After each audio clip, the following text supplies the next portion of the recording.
Well, good morning, Manna Church. It is so good to be back with you for day 2 of this week's Morning Manna, where we are hanging out together talking about some of the spiritual disciplines. Today, we are going to take a look at what it looks like to exercise the discipline of prayer in our everyday life. Have you ever been in a position where you are expected to do something but couldn't quite figure out how to do it right?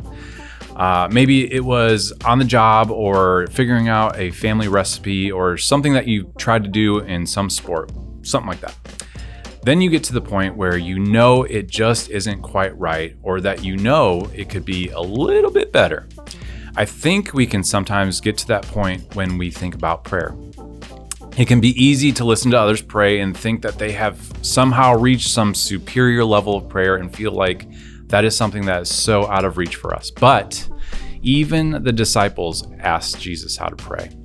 Luke chapter 11, verse 1 says, "Now Jesus was praying in a certain place, and when he finished, one of his disciples said to him, 'Lord, teach us to pray as John taught his disciples.'" This makes me feel better to know that Jesus' disciples, the disciples that Jesus chose himself, needed to ask for help in how to pray. Now, there are 2 aspects of this that I want to touch on. The first is that they were smart in going to the source. Jesus was always dead center in the will of his Father, so it made sense for the disciples to go to him because that is where we want to center our prayers. Always his will at the forefront. The second point I want to touch on today is that there is no reason to overthink how to pray. What I mean by this is that there's no need to worry about using fancy or over spiritual words, things like that. Matthew chapter 6, verses 5, 6, and 7 warn us against using empty words. Ultimately, without oversimplifying prayer, the Father just wants to spend time with his favorite child. The good news is, that's you.